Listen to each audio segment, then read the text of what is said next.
a really beloved episode here in Leela's Homeworld. You know, one of the hallmarks, one of the most important episodes in season 4, and that it establishes as regular characters Leela's parents, who make a number of appearances throughout this season. Yeah. At least 2 more from here. It's one of the first episodes I would have seen as well. Oh, interesting. Yeah, on like cable. It was Parasite's Lost in this. Oh, cool. Yeah, like it's I would agree with the reputation that this episode has. I think it's really quite a strong episode. I didn't know it had that much of a reputation. I guess I just assumed because it's, you know, a main character. It's a very like in a show that doesn't have too much overarching narrative. It's one of the main resolutions, right? Yeah. Well, the reason I'm calling it one of the most beloved episodes is because it's always or often seems to be cited along with, you know, the typical Luck of the Friarish and Jurassic Park as like those big like tearjerker moments of the original 4 seasons. And I have to say, like, if anyone who's followed this retrospective may know, I'm not the biggest fan of the Luck of the Friarish. I like it, I guess, okay, but I'm not as fanatic about it as other people appear to be. You can watch that episode for a elaboration on it. Okay. And not even for like the emotional highs. They're pretty good. Similar to Jurassic Park, but Jurassic Park's a bit cheaper, I feel. Whereas I don't know, so much of the idea of Luck of the Friarish, the novelty of the premise, and then just the jokes and the humor, like all the cutbacks to the 80s and just Fry as a kid in like 80s, like the Bronx or Harlem or whatever. It's funny as shit. Yeah, it's rather corny, like the motif of the clover and the him and his brother. Like I don't know. Yeah. They're like, oh, this is gonna be so dramatic. I'm just like, oh, they're in love with the idea a bit too much for me. And I actually like. Well, you're saying like Huey Lewis, it doesn't hold up. I guess so. I like the I Want a New Cherry track, which the Ghostbusters theme sounds suspiciously like. Yeah. I was going Jurassic Park I do like quite a bit, but maybe that's because I think it's an entertaining episode. I mean, I do think the ending's a little like, I don't know, the ending's a little cheap, but I do think it's sweet, and it is kind of like, you know, like, it's a decent little Archie thing in Jurassic Park, I think. Sure. Whereas like Leela's Homeworld, I think is more effective than Friarish personally. Maybe not as effective as Jurassic Park, I think. This is just my perspective anyway, but I do think Leela's Homeworld is really quite impressive. You're seeing the ending of that montage, and it is really sweet and nice. Because it's sort of it's an interesting thing to know that, like, retroactively, like, you know, Leela did have, like, you know, she thought she was all alone, and like then the people who cared about her was, like, strangely enough, and much to her chagrin at times, Fry, I guess. Yeah. But in fact, they were like her parents, like, constantly, literally looking after her. I agree. They could have gone for a better song choice. I agree, for sure. The song, sure. The like Dido-esque thing, it's a bit too like forced emotional. I do agree with Whereas, that. but it does hit because of the visuals. Yeah, like sure. It's a very moving bit of like, you know, they tuck her in. Like it's just like, yeah, it's sweet. It's sweet. Yeah. In the way that I think, yeah, Jurassic Park is sweet too, and Friarish, I do think. Really see the idea of just like, because you know, like Fry initially thought that he was sort of like relieved that everyone he knew and loved about had died or whatever in the first episode. I remember that, yeah. That classic line, and I think that's great. But in the sense, I probably said this in the Friarish episode. It is nice that eventually he came around to realize like one person did miss him at least. Mm-hmm. It sort of works in that sense. No, I agree. And the person who like he was most antagonistic with growing up. Yeah. It does make dramatic sense. Mm-hmm. But yeah, this episode is probably more effective as an overall drama, right? Maybe not quite as funny, though it does have quite a lot of good jokes in it. Like Bender just trashing everything. That's like a classic Bender sort of thing, right? You know, him just being shoving everything down the sewers. Yeah. And this is probably the most mutant-centric episode, and there's some good mutant jokes in there as Along well. with I second that emotion, I suppose. Yeah. When they're introduced. Yeah, that's the first big one. El Chupanebre, yeah. Yeah.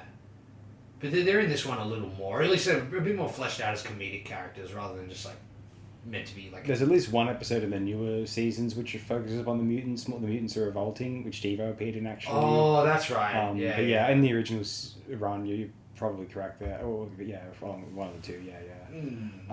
One thing I did identify in this episode, and it is something that's doesn't matter, but it is a little bit jarring, and you can tell that the writers were so hyper-focused on making this episode, the Leela and her parents episode, that they just like there's a few like sort of logical shortcuts in the script as far as like logistical here to there stuff goes, and it doesn't really matter, but it just goes to show how like, you know, headset they were on accomplishing this little task that they just sort of ran through the episode. For instance, like, well, they happened to Leela, hide in the house. That and also like finding it again. I think when Fry does.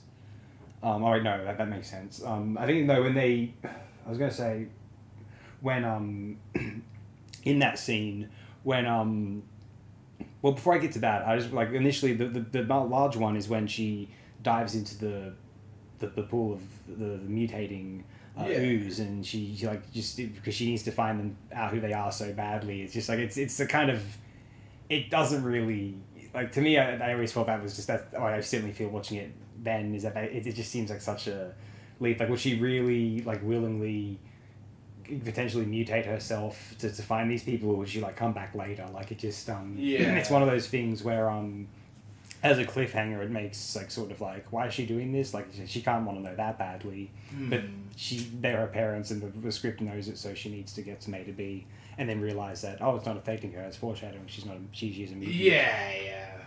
And so like it's just so like it's a bit of just a very easy way to get there without applying character logic, and it's sort of something I have as sort of a second guessing thing. Like, it's not something that you necessarily notice or even have to when watching the episode, but it just demonstrates, I think it manifests what the writer's intents were. And also, like, I never really bought, like, it's too contrived a dramatic moment. Leela's parents, like, do they really want her to kill them rather than find out she's a mutant? Oh, yeah. Like, that's what I was getting to, like, that scene in the house there, like, which was like, because I always thought that as well, yeah. Because I was going to mention the fact that they happened to stumble upon the house. Because, like, she wasn't going to look at their corpses as well and then be like, what? I just killed my parents. Yeah. Like, do they want her to live with that? Like, it just doesn't... It just seems a bit, like, too much of a, oh, let's create a tense moment here. Yeah. Because, yeah, like, that was the other thing that happens at the house that bothered me, along with... Before Fry drops in, Yeah.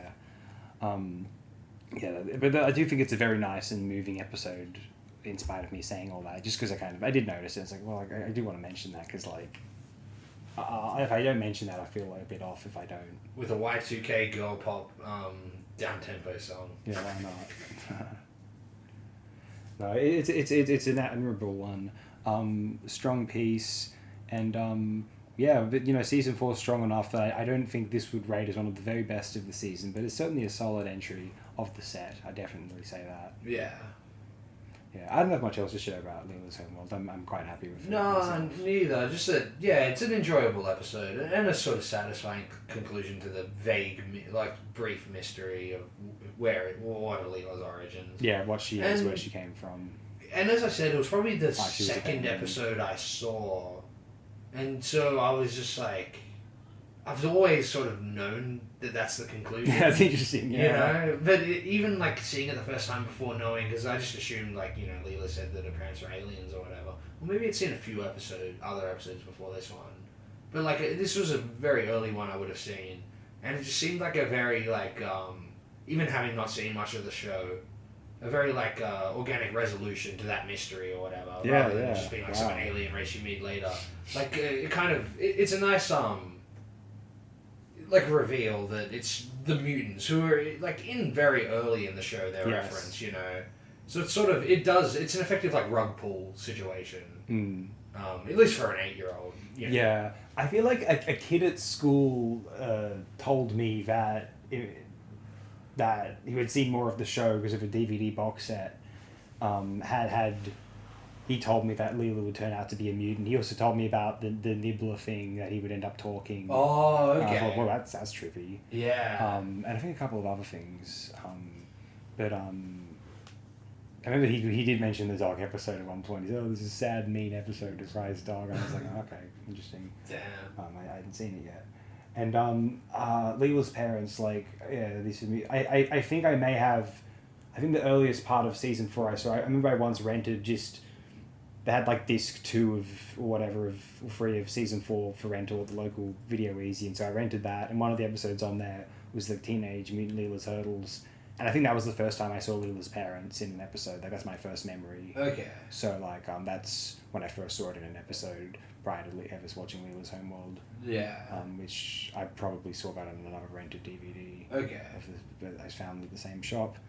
And, so yeah, like, that's one of those interesting things where, yeah, it's in this day and age, like, I mean, obviously with the internet, there's spoilers everywhere, but realistically, like, even back in like the 80s and 90s, like surely like everyone was aware of, just to reference what we talked about in the previous episode, everyone knew what the twists in Psycho would have been, or Planet of the Apes, or Star Wars. Schoolyards, man. Everyone said everything. Yeah. Spoilers on the schoolyard everywhere. Yeah, like whatever big film was going to come out, like if Alien had just come out, like then you didn't see it on that weekend, I'm sure kids would tell you who the chest burster was going to come out of, you know. I remember, watching movies rented that kids had seen at the cinemas when I was in primary school, and I would just like reconstruct all the scenes they'd tell me about as I'm watching, and I'm like, I've already seen this movie. Oh wow, yeah. Like you know what I mean? That would happen with quite a lot of movies. Interesting, yeah. The kids would just talk about every scene, so you just like, as you're watching, you're like, I've heard this part. That's fascinating.